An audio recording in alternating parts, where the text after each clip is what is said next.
This podcast is a member of the Place to Be Nation family. Visit us at placetobenation.com, the only place to be in your pop culture world.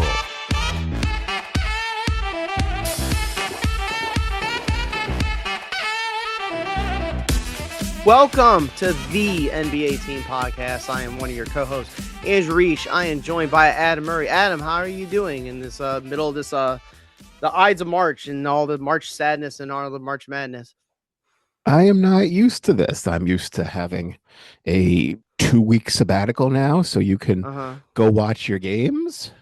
Well, here you are. Well, it's one of those homebody situations where, work calls and things happen and you just can't go on your excursions and it is what it is. But it's been a slightly I did catch up a lot of NBA basketball over the last 2 weeks. To be honest, I hadn't watched too much for like a few days. Then I just caught it all up at once. And I picked a perfect time. I think the first night where I'm like, okay, I'll just sit here and watch NBA. It was the Luka Doncic game where they go to Miami and he scores 60 and he just takes over in the third quarter. Do you think he was showing up Bam just a little bit because we knew, I'll be honest, Adam.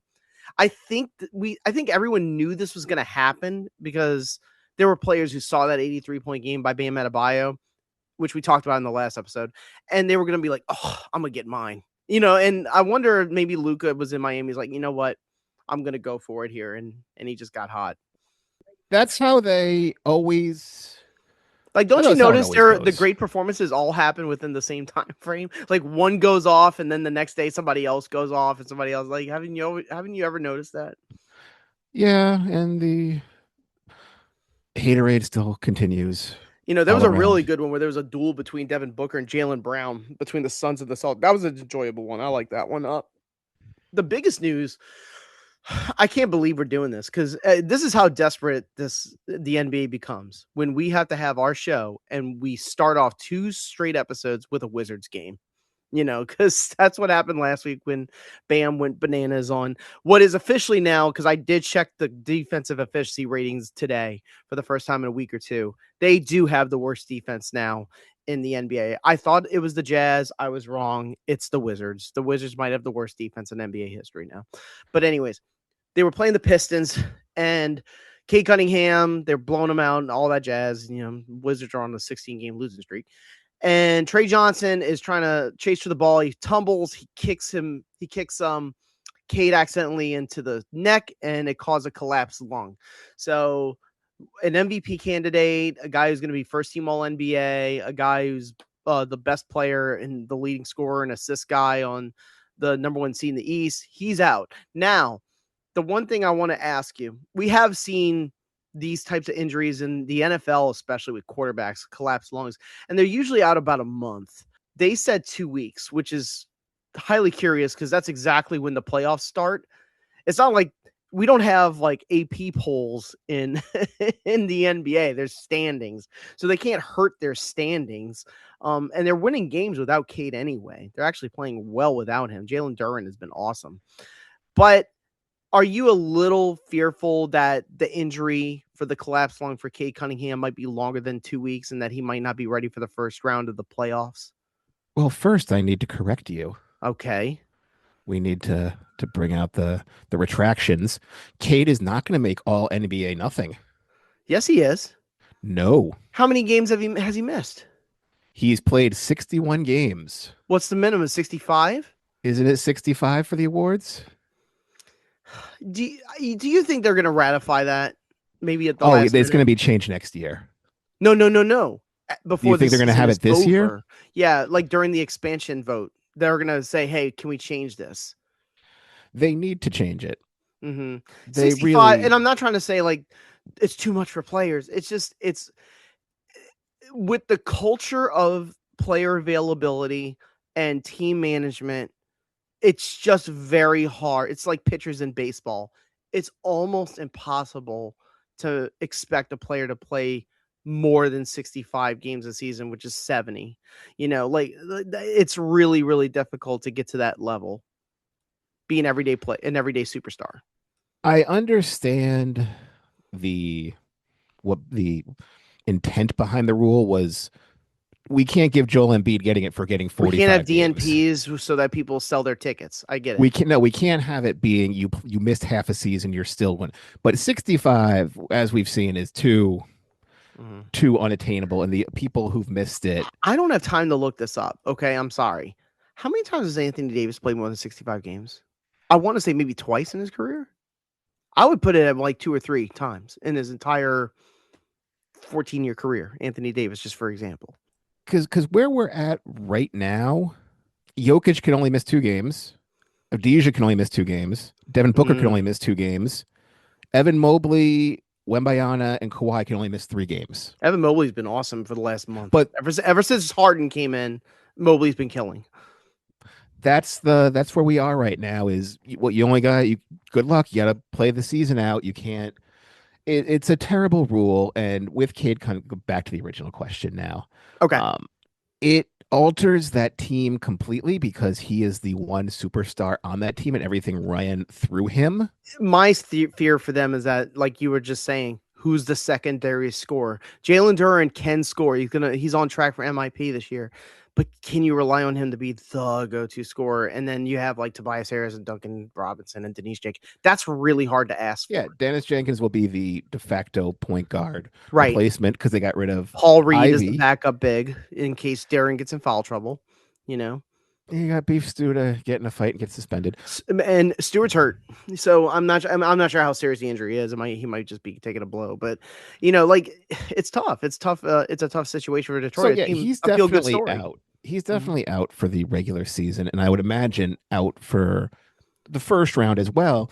And if you have a hot Charlotte team coming in, that I might be like, maybe. I'm glad you said that because let me say this. Now, the separation between the Raptors and the Hawks, I think, are really close in record, and they're kind of going back and forth with the playing people. And I don't want to talk about all the scenarios. But the one thing I did notice is that if you look at the net ratings of the teams that are kind of playing around between the playoff and the play-in, the Hornets by far have the best net rating at 9th.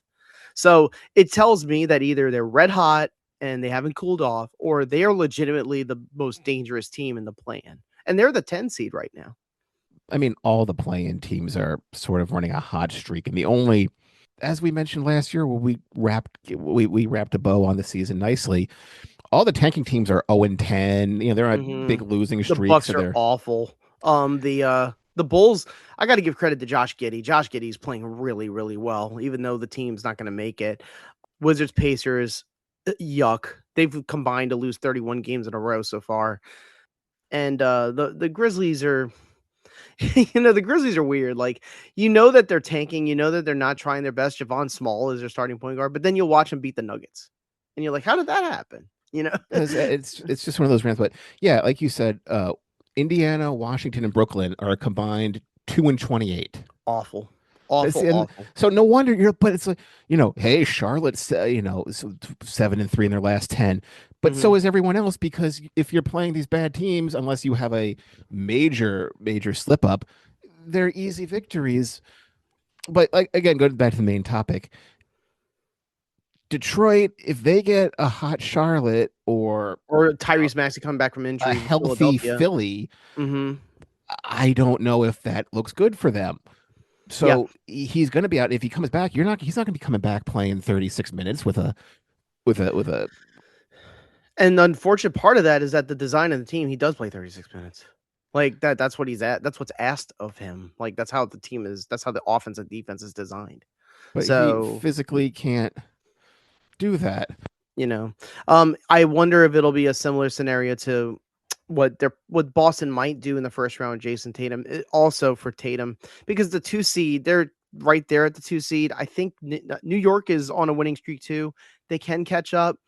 I'll just go with conventional wisdom and say that just Boston just stays at the 2 and the Knicks stay at the 3. But if you're at the 2 seed, you don't know who you're getting, because the 7 seed is part of the plan. So they kind of have to wait and see what happens. And I wonder Tatum might be on a little bit of a playoff first round load management. It depends on who they get.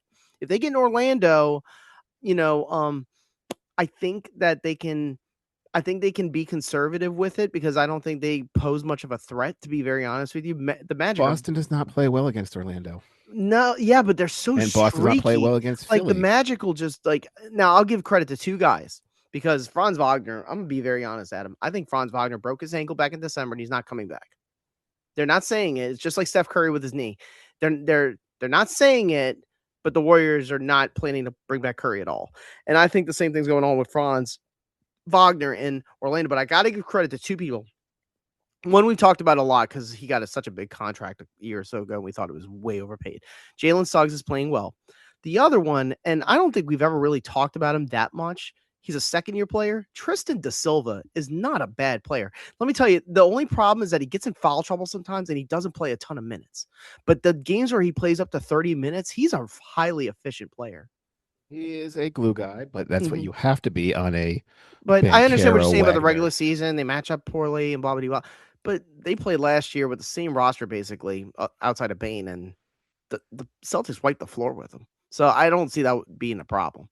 Because that's a couple weeks away. We got 3 weeks to get through. But it's just a disappointment of more disappointments of the season of just everyone getting injured and all the good teams and they're finding every reason, whether it be the NBA on their own or chance, just reasons not to watch. And this is not like, oh, Detroit, they're the good story. They might be ready. Are they just regular season tough? Are they good?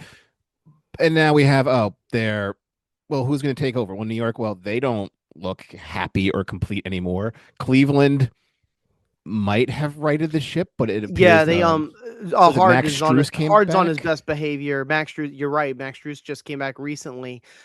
And the Atlanta, they just lost a game. They got blown out by the Rockets, but they went on an 11-game winning streak. So that just finished, but they're playing their best basketball. I'd be safe to say throughout this entire season. The Heat, they're still coming off of the fumes of the Bam performance, but they've lost a couple too. So it's hard to guess what kind of team we're going to expect. I know this. We're going to expect Miami to play in. I do not see them making like the 6th seed or above. I just don't see it. I don't think they were ever projected to, even when we went back to our previews, and they are completely fine with that and have always been. That's why they didn't make any moves in the trade deadline, because I think they even sort of know, like, we're a play-in team. We don't have. They're at a point where they're just dipping into the deep bench that they always have. Simone Fontecchio. That's a great trivia question. I looked this up just recently. Like, do you know who the second leading scorer on that Bam game was for Miami? It was Simone Fontecchio. That will be a trivia question. That will be a trivia question in a couple of years. But for the East, it feels a little bit like of the dregs because it feels like the top 4 seeds are set. We don't.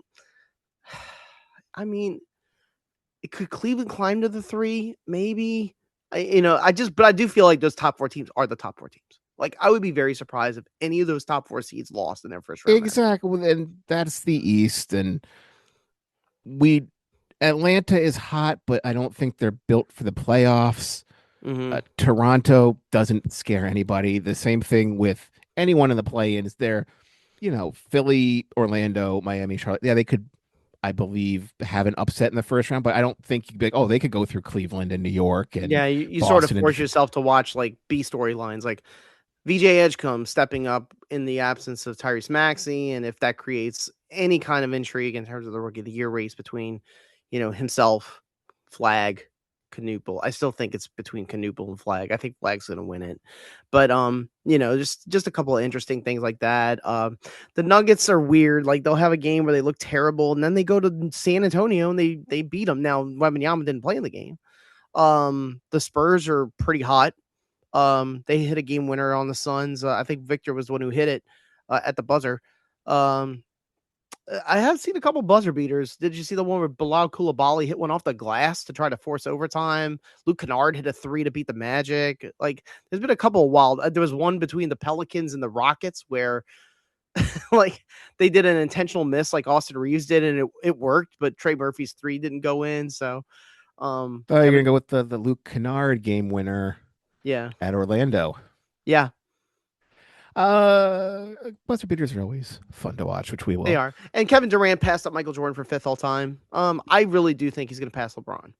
I do. I think eventually. I think Kevin Durant's going to play into his mid 40s. I do.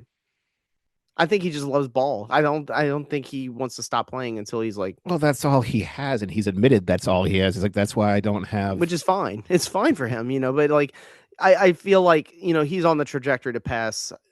How's it go now? Because people have passed it since then. Is it's Jordan Durant Jordan is now? fifth. Durant is Correct. fourth. Well, was Kobe's third. Kareem is second, and LeBron is first. He'll pass Kareem. Will he pass LeBron? Depends how many more seasons he plays. One more at least. One more at best. I'll talk about for LeBron. He's looked good. He's had a couple triple doubles, but it's very clear he's finally gotten the message of like, all right, we really need to do the high usage on Luka and Austin Reeves because this is the best squad we have. I need to just be a point forward. So it's worked a little bit. Otherwise, it's just been just kind of an interesting little mix of crazy finishes, very random performances, and people who were two-way players or G League players getting playing time, like Nate Williams and the most random people you've ever seen in your life getting like major minutes on tanking teams. And then the lobbying to try to get a spot in the playoffs, and it's just been a weird mix as college basketball is kind of taking the forefront for a week or two. I wish it was more interesting. That's all I'm going to say. I just wish it was more interesting. College basketball or the NBA? The NBA.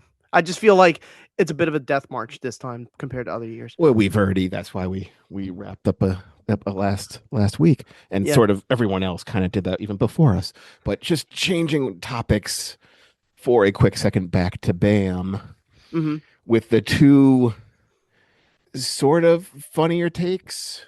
Well, one is the most sort of rational take, and one just Tracy McGrady is just I don't know whether he just challenges inner Kendrick Perkins or what, but I believe it was Patrick Beverly who was like, if his 83 wasn't legit, you'd have more players doing it, which makes sense. Like, how come we're not getting 50 and 60 points every week from somebody?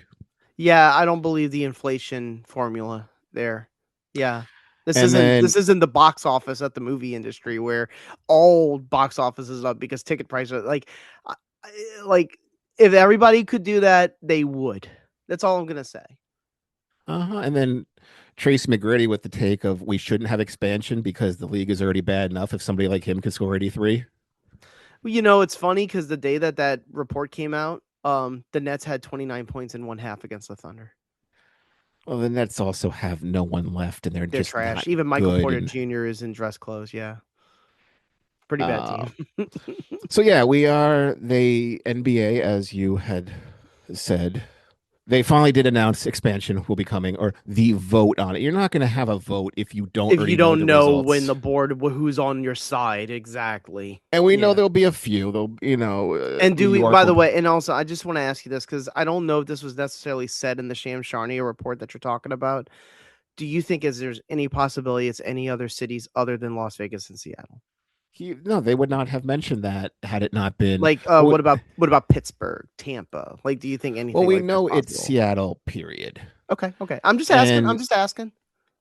Will it be one team or two teams? That might be interesting if they sort of stagger it. If they stagger it, what do you do? Like in terms of realignment, what do you do? You have a 1 year with an odd number team or two, because like if you just have two teams starting, that two teams will be bad.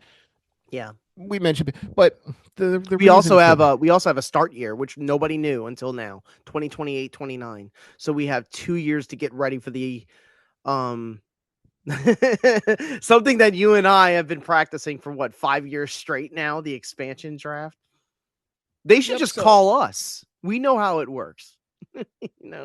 Do we know? Nobody seems to know how it works because it hasn't been done in 20 years, and we actually read the CBA rules when we do our the landscape has changed so much then. But anywho, we had talked about this a couple of weeks ago. I didn't think they would actually have announce something so quick and so detailed. Mhm. So we're going to play this for you now. It's a little, do you think they will or not? But here's our talk on expansion and who will be moving, or because somebody has to move. So here's our take on it.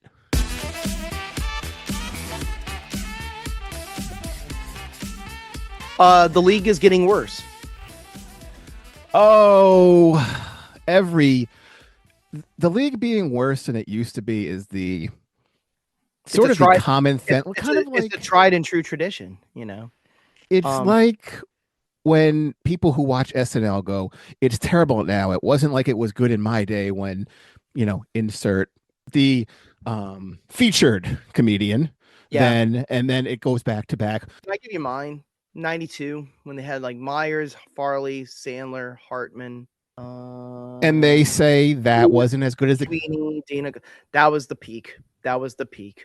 Like, but I don't they think even then people were going, "Oh, that wasn't as good as the Chevy Chase era and the Bill or Murray." they like Will Ferrell and David Spade and. But so whatever era you grew up in, that was your one. Well, the kids, they're not good now. Well, but that's what the kids are going to like, and they think those are better, and the other ones weren't as funny because you know what this generation, Gen Z, you know what they have not yet had? New NBA teams. The last time we had one was the Charlotte Bobcats in 2005. We all know why that happened. It was because George Shinn wanted to get out of Charlotte because he couldn't get a new arena, so he relocated to New Orleans. David Stern let it happen, but he promised Charlotte a new team, and he got him a new team within 2 years, owned by Robert Johnson, who I think he owned BET, Black Entertainment Television. I think that was his calling card. Correct. And they had the Bobcats, and it went through its changes over the years and blah blah blah. But we haven't had an added NBA team since. The Thunder were a relocation by the Sonics, but we might get one. In fact, I would if I could go on Calci, I would have my prediction market highly assured that we will have 2 new NBA franchises probably within the next, what would you say, 3 years or 4 years? It is coming soon. So yes, your question is who moves where, right? Yes. Now, here's the thing. Everybody knows they can't say officially who it is, but you could tell just by the way they schedule these preseason games and, the in-season tournament being in Las Vegas, the two cities you're looking at are Seattle and Las Vegas. I did want to kind of play around with that at the end because I just want to see what we would have to do in that scenario. But let's just say the Western Conference gets 2 West Coast teams. We have 30 teams. There's 15 in each. If you add 2 Western Conference teams, it's uneven. Now there's realignment that has to happen. Somebody has to go from the Western Conference to the Eastern Conference. I just want to ask you now, there are very obvious examples where, there are teams that are from the East Coast or the Midwest that are in the Western Conference and you're like, why? But let me just ask you this. First of all, do you have a problem with having to do that and having balanced conferences? Like, let me just say this. If you had 17 teams in one conference of 15, do you think that's bad? Yes. Okay, why? Because you can't have uneven. But what if the 2 teams suck? For scheduling purposes, they're both gonna be terrible because they're expansion teams. They will. We've talked about, but you can't, for scheduling purposes, say you have to play more games against the West and as opposed to more games against the East. Mm-hmm. Okay, so yes, somebody needs to move. Somebody has to move over there. So let's just talk about this. I know there's a couple of very obvious candidates. My New Orleans Pelicans being one of them. Let me just throw it out there. Give me the names of the teams that you would think would move, and in what order, in terms of more likely to less likely. It seems to me there's one to me that's a logical, simple answer. There's a backup answer that I believe is also acceptable in my mind, and that seems to be it. Okay. The most logical one is Minnesota moving east because you could put them with Chicago, Indiana, Detroit, and that other one is obviously Memphis because they are literally the closest. So there are politics in the way of this, and this is what it is. How is it politics? Because Glenn Taylor, who's no longer the owner, he's gone. Mark Lowry and Alex Rodriguez own the team now. Minnesota's been around longer than the Pelicans and let's just say the other team, the Grizzlies. So they would probably get first dibs on whether or not they have to move or not. Like they can choose. It would be their choice. And if they say no, you go to the next one. So that would be the politics of that scenario, is that Minnesota's been in the West from the beginning and they never moved. Why move now? I am also I'll let you go to finish your Memphis thought, or if you have another one. No, it's just that Memphis is, so Toronto in the East makes sense. Toronto in the East. What's funny though, about that? I do want to bring this up. I've been looking at the NHL schedules more lately. Toronto always plays like the last game, like the same way that the Kings and the Lakers and the Blazers always play. I would assume that Toronto is on West Coast time. Is that correct? Toronto is on West Coast time? Is it? That's what I'm asking you. No. Where is it? Like, where are they? I know you can't. You could probably feel through the microphone how hard my eye roll is right now. But why do this is all I'm trying to say. Why do the Maple Leafs always play at the end of the night?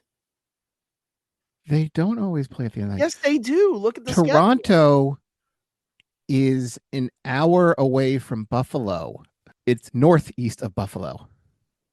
Are you thinking of Vancouver? The Canucks? Well, Vancouver. So now we can get back to our regular. Are you thinking of the Calgary Flames? The Edmonton Oilers? Calgary. Oh, okay. Yes. You're right. You know what? The Toronto Maple Leafs. No. This is Edmonton. Edmonton was who I was thinking of. Edmonton plays last. Like, because I guess that Alberta's on the West Coast. Is that accurate? Alberta is like north of Montana. Okay, so it's West Coast. Okay, that makes more sense. It's actually not on a coast, as they are landlocked. But Vancouver was on the Western Conference. Vancouver is just north of Seattle. Yeah, so they're neighbors. When we did expansion in 1995 with the Canadian teams, Toronto went to the East. That made perfect sense. There's no reason to move. My whole point of that was the Raptors. There's no need to move them to the Western Conference. Absolutely none.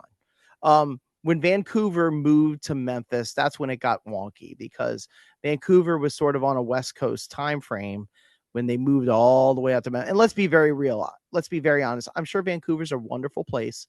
I'm sure they support their sports teams that are there, the Canucks and other teams. It was not a feasible NBA city. Let's be very honest. Like, did you like the fact that they were there? They weren't embraced. It was a crap team.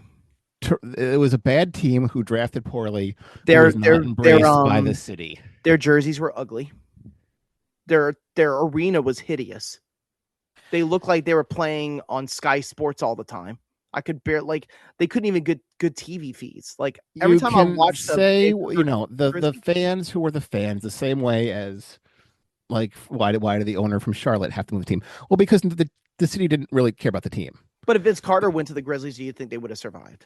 The same thing as why does nobody care about New Orleans basketball? Because it's a football town.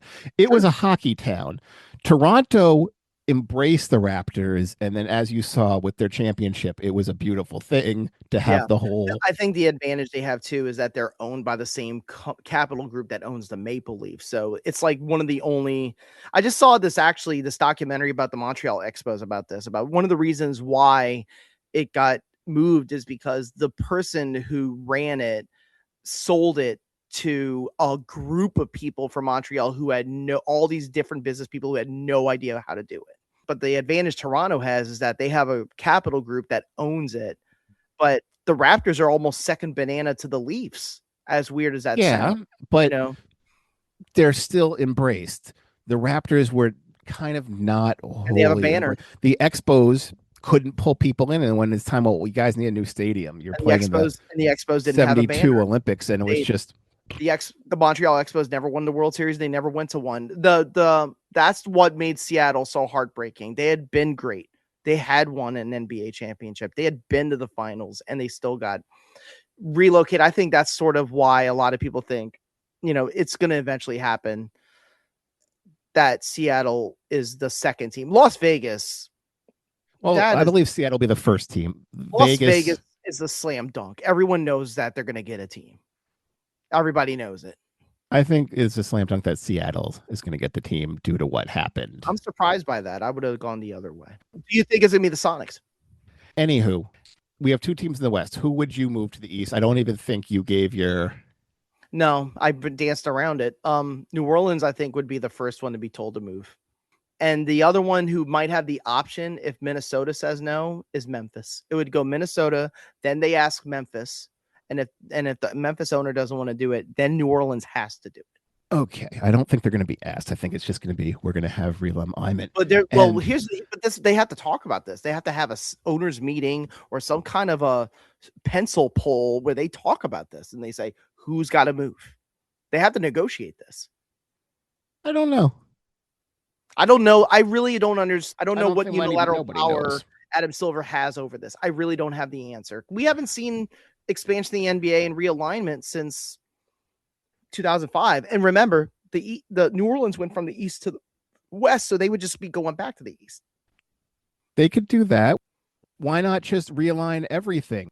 We have a New York Yankees in the East, New York Mets in the West. We have a New York Giants in the NFC. We have the New York Jets in the AFC. Mm-hmm. We have you don't have to have Phoenix, Golden State, Sacramento, LA, and LA all in the same division. You don't have. Why don't you have the LA Clippers in the East? In the for lack of better terms, East. The Lakers stay in the West. That's their punishment. You just gave me a great idea. That is their punishment. You have to travel to the East Coast every game. But why don't you have both sides be sort of not north-south, but have a distinct. Why do we need LA in the same division? Why can't we just have them in separate ones? Why and can't remember, we've already decided that divisions separate? Don't matter anymore for seeding. So who cares? I think that if they do realignment too, I think they might do away with divisions as well. I think that might be possible too. They could do that, which is sort of how they do it now. But why not just realign everything where you have West Coast teams being on both divisions? My guess is that they're going to copy the NFL. The NFL has 32 franchises and they have 4 divisions now. And when they realigned in 2002, that's what they did. And I think they're going to copy that. But yes, someone's got to move. So I would say New Orleans would be the best option. The NFL has 4 divisions? Or 8, they have 8 divisions. They have 8 divisions. They have 4 divisions in each conference. That's what I meant. But you said they have 4 divisions, period. No, I didn't. Your sentence is incomplete. I remember. I mean, you and I are Saints fans. We know this very well. The damn Saints. We were in the NFC West. We had to play the freaking 49ers every year. The NFL is I mean, when you have Arizona and Dallas were in the NFC East, Dallas is still in the NFC East. They had Tampa Bay and Green Bay, and they called it the Bay of Pigs, and they played every single year until realignment. The South was a brand new thing that had never existed before that. So why don't we just do some radical overhauls for everybody? I mean, it's possible. I wouldn't be against it. Why don't we name them after players? The Russell division, they do that in the NFL, don't they? Have the NHL? They have what do they call him? Josh. Hockey, where they have the Smythe and the. They have different division names. I think they changed them down to like the Atlantic. Wasn't it called like the Norris division or something like that? Yeah. Like we can have the Russell division. We can have the Jordan division, the West division. Give me another one. The Shaq division. Is that Kareem. The Kareem division. Yeah. The Duncan. You could have things. So I don't. And then we can have the Michael Ray Richardson division, which is the teams that are relegated for being so bad. The Anthony Bennett division, the Sam Bowie division. Yeah, I think that New Orleans moving is very, very real. That might be their caveat of like, no, we're not going to contract you, and we're not going to relocate you, but you do have to move. But I think about this. The Seahawks were forced to move. They've won 2 Super Bowls since. The Houston Astros had to move to the American League. Look at them now. The Houston Astros moved to the American. The Milwaukee Brewers had to move to the National League. That's true. I just forgot about that the Brewers used to be in the AL. I forgot about that. And then I'm thinking about in the NBA, the changes. It's been very few. I will tell you a really weird one. Did you know the Chicago Bulls used to be in the Western Conference? When was this? This was in the 70s. It moved in the 80s. So if you look up the 1975 Western Conference Finals, it's the Bulls and the Warriors. Yeah, but that was when they had like 18 teams. Correct. And I'm trying to remember any other wonky ones. I think the St. Louis Hawks, and then they moved to Atlanta, but they stayed in the Western Conference at the time. Yeah, so why not do what we don't need to move one team. Let's just do some shake things up. If you think the Western Conference is too big, let's break that up. So the end game of this conference realignment topic for you is, why don't we just blow the whole thing up and start over? Kind of. I'm not against it. I just think there's going to be a lot of pearl clutching owners that will refuse to do it. Like, I honestly think the Minnesota Timberwolves ownership will say absolutely not. I don't think so, because like if you have also them going, why do we have 82 games? Perhaps we should shrink it for players' health, and you could do logistical scheduling where it's not a nightmare. How can I mean, look at every other league do it? Look at Big Ten athletics. Oh, look at what poor college sports where you have USC sometimes. Like, what the hell is this? Yeah, that's sad. Like, I mean, at least in the Southeastern Conference, like, these teams are all at the very least on the East or Central time coast. You know what I'm saying? Like, at least it makes they are lucky, but they should have made sort of like college hockey is, you could be in a college hockey league and then be in different other leagues. Yeah, they should have for college football. Just give it, because it's not fair for, like, let's say the West Virginia women's gymnastics team who has to go play BYU and Arizona, and here's USC's swim team. They got to go to Rutgers. Now, let me be clear. In the Division I, it is different in other sports like lacrosse and hockey and swimming and wrestling. The conferences are not exactly aligned the same ways. Not all of them. Like in hockey, you'll have like UW Platteville. They're like in the same division as Minnesota. Yes, I also said that is they're exempt from like the NCHC. It's like Gonzaga. It's like Gonzaga. You know, Gonzaga's so good that it's like playing a high major. You know what I'm saying? Like college basketball, where you have basketball divisions only because the Big East doesn't have football programs. But here's the other thing: if you do conference realignment, you might have to change the playoffs. Is that correct? No, because it's 16 teams, and the play-in game is you still have 8 versus 8. And if you don't have divisions when you realign, it's not going to matter because we're only going by conference standings anyways. So that's a few years down the line, but I go for just sort of blow it up as opposed to just moving Minnesota or Memphis or New Orleans. We do expansion every year. We do the expansion draft every off season. It's one of our favorite things to do. It's becoming a very real thing. And Adam, I'm being very real. I'm starting to dread the idea that 2 new teams have to get new players.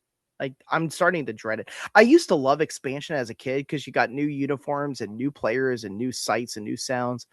I hate expansion now. I think actually the best commissioner in sports is Rob Manfred. You know why? His league never expanded. It makes the league better by having the same amount of teams or even less teams. Well, yeah, baseball also has a problem of a salary or lack of a salary cap, and some teams does not have an economic problem at all. What are you talking about? Are you trying to say that the richest teams always stay good? I will talk to you again in a couple years when there's a lockout, which is coming. Oh yeah. And let's be very real. I don't remember his exact name. I always want to call him Mark Walton, but I think that's the guy who owned Walmart. I think Sam Walton, but Mark Walter is the owner of the Dodgers who now owns the Lakers. Well, this is the master of deferred payments. You know, this guy's going to try to pull this stuff that in the NBA. The NBA has strict rules against that. So, all right. Thank you for your input on this one, sir. No problem.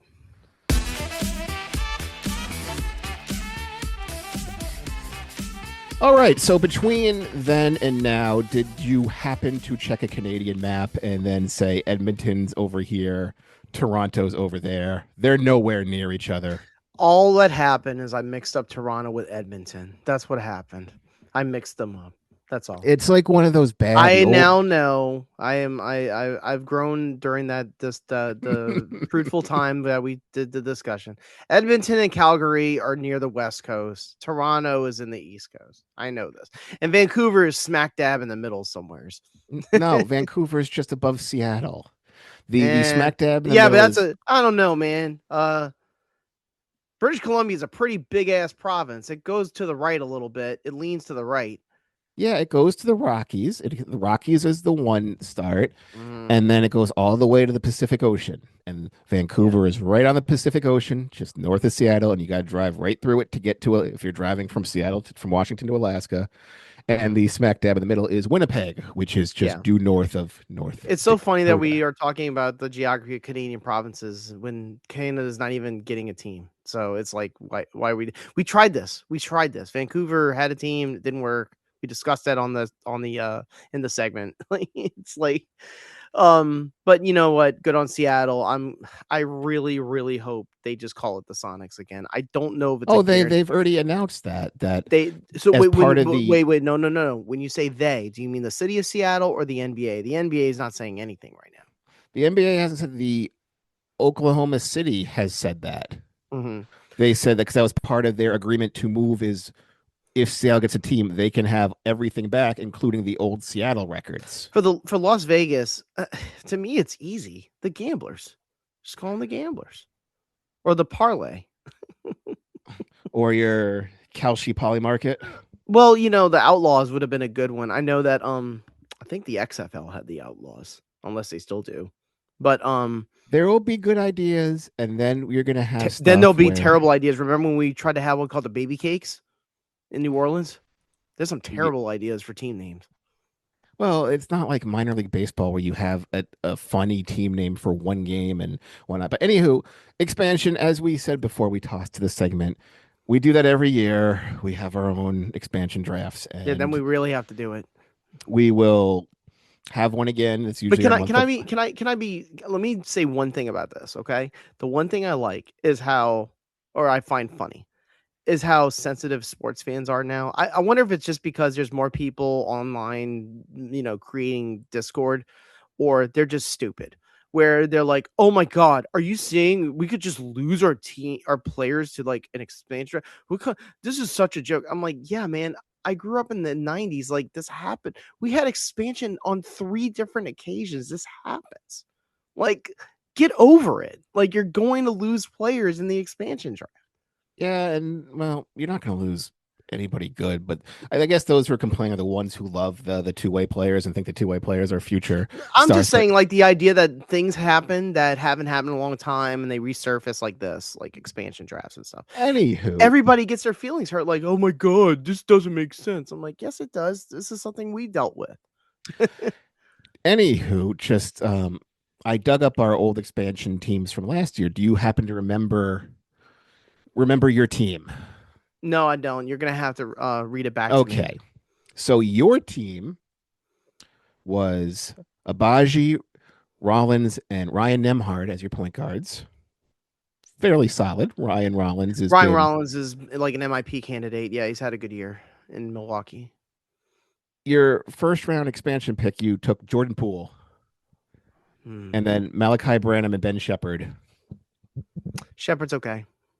It's a bad team, but that's an expansion. Small forwards, you have Isaac Okoro, Jair Williams, and Jabari Parker. Jabari Parker? How did Jabari Walker? I'm sorry. Yeah, that's what I was about to say. Nah, that's a mid front court right there. Power forwards, Patrick Williams, Gigi Jackson, and Precious Achua. Achua is playing a lot for Sacramento in tank time. For what it's worth. Your centers are Derek Queen, Dwight Powell, and Maxime Raymond. I like Queen and Raymond. That's good. I like that. Not the worst team in the world. It's not the worst team. Whereas my team was very young. My team was Yakashunas, Vic Krejci, and Spencer Dinwiddie, who's not in the league. Yeah. Trey Johnson, Pell Larson, Cole Anthony, who's not in the league, and Brandon Cole Anthony might not play again. Yeah. I don't know what happened to him. He just. I wonder if the whole thing about I don't want to play for Phoenix really rubbed people the wrong way when he got traded there. And my big swings and misses, Cam Whitmore and Cody Williams are my threes. Well, Cam Whitmore has blood clots in his lungs. Yeah, blood clots, and then he had just problems before. And what was the second player? Cody Williams, Utah. Cody Williams is actually. Listen, again, we're talking during the tank times, okay? Cody Williams is actually going off. He had like a 34-point game for Utah. So I would not count him out yet. Power forward, I got Asa Newell because Trey Lyles Good disappeared. player. He plays at Atlanta. Yeah. Who doesn't get minutes, but he doesn't really fit the new Atlanta team. And Yeah. then my centers are Aiton, Musa Diabate, Trace Jackson Davis, and Thomas Bryant. So I got good centers. I like and Diabate is actually one of the secret weapons Charlotte has. That's one of the reasons why they're playing well because they have Diabate and because they switched him in from Mhm. Kalbrenner, and yeah. that seemed to unlock the final piece. Well, for they them. kind of play back and forth with him because Kalkbrenner is a good shot blocker, but he's not a good one-on-one defender. But he's also a highly efficient scorer. Like if you look at Kalkbrenner's numbers, he shoots like 77%. But Diabate is a good one-on-one center, like defender. So like it works. Like when they play by committee, it works. But that was what we picked. And when you get expansion drifts, that's a team you have like that. And I also had multiple first round picks because I did some And is that very in the creative 26 GM draft or the 25 draft? The multiple picks. that was this past year. I got Yakashunis, Asa Newell, and Trey Johnson because I like Trey Johnson. He's going to be a good player in the future. It sucks that he's in Washington. But you know what? If Washington wins, and that's the other thing, you don't when you're an expansion team, you do not automatically get the number one pick. You don't. So no, you get see, that's the thing they have it is the rules are they had the fourth pick last year. Well, the lottery is 5 picks this year. But once you have your first season and you stink, then you get in the lottery and you have a shot at getting the number one pick. And then old expansion draft rules was 66% of the salary cap, which will only be 100 million. Therefore, you can't sign anybody, and the salaries are kind of out of whack. I think that number has to be increased because you're just making. Yeah, I agree with that. Like if it's at 66% of the cap max, as an expansion team, they might have to expand that to like 70 to 75%. 75%, because even like the worst team now, like Brooklyn. Yeah, if the salary cap, I want to say going into next season is somewhere around $140 million. That's the cap, not the tax. That's the cap. I think next year was at 166. If I made so it's increasing by the year thanks to the new television contract. So yeah, so that's why I think they might revise it. They can't have. They're gonna have. I agree with that. They're probably gonna have to fix that when they talk it out. Yeah, which is 3 years, and then you're also gonna have every NBA contract now sort of mysteriously end, right? You're not going to have these 4-year deals. They're going to have it. Well, I need to protect my guys. That's what happened in the WNBA. Like in the WNBA, a lot of players they purposely let their contracts end at the end of the 25 season because they knew they were going to the CBA talks where in comparison to what they used to make, they're going to make a lot more money. So they all are free. Like the free agent pool coming into the WNBA now that they have a new CBA is like absolutely insane. You're going to have brand new teams, basically. It's like college. And just wrapping up this episode about college, any comments on the NCAA tournament? Just the lack of chalk.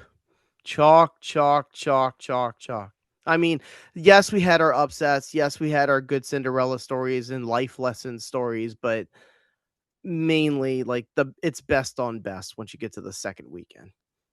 Like it's the haves and the have-nots. That's the story. I'm still it's very difficult to say it's a really big upset if you have the 8th place Texas SEC beating team. Gonzaga is not an upset. Like, I mean, that's one example, not to me. Yeah, exactly. So I just it's really I think we talked about this when we did our episode discussing the draft prospects. That I feel like those high majors, they have all the money. They figured out the metrics. They know what they need in order to, and also styles of play. They know what they need in order to maximize their net rating, and they're doing it. And it's showing in the tournament because I'm watching these 1 seeds and 2 seeds. Yeah, there's a scare here and there, but for the most part, they are just murdering their competition. Yeah, it's almost like the women's game. I mean, I saw a game where South Carolina beat some poor ass team by 100-33. It's all NIL, and I think. Do you think that might be the reason there's really no coach firings in the NCAA this year? Because they're spending so much money on the NIL, and they don't have the money to spend to fire the coaches. Is what you mean? No, but because teams Because Hubert realize, Davis is probably going to get fired, and he yeah, had a but big buyout. he also didn't really want to be there. But I'm saying for like other schools, and then they've had, it's not like college football. It's, well, what do you want us to do? We know with NIL, we have to spend X amount to be competitive. Like the Oklahoma thing. Like if you're not going to spend this money on the team, it doesn't matter who's coaching it because all the NIL players are going to go to. So what you're saying is that the coaches don't have and their agents, they don't have the ambition. Coaching doesn't matter. Yeah, or they don't have the ambition to jump, because if they're jumping and the NIL pool is not as good as what they currently have, why leave? Or schools don't have we're going to blame the coach. Mm-hmm. Well, yeah, you didn't spend money. It's not their fault. Yeah, I think there's something to that. I just really think it just comes down to like the. I think coaching is important in college basketball more than the NBA for sure. And I do think good X's and O's coaching is what gets you from like the Sweet 16. Like having good players and having like a good roster, that'll get you to the Sweet 16. It looks like to me. Once you get there, then you're playing teams that are just as good as you. So now you have to out coach them, outsmart them. That's just my take. That's how Florida won the national title, even though, Duke had the Rookie of the Year candidates and Auburn had a bunch of really good players and Houston is an awesome team. But they all have expensive teams, and it's just some teams build as complete parts, some just like Kansas and BYU.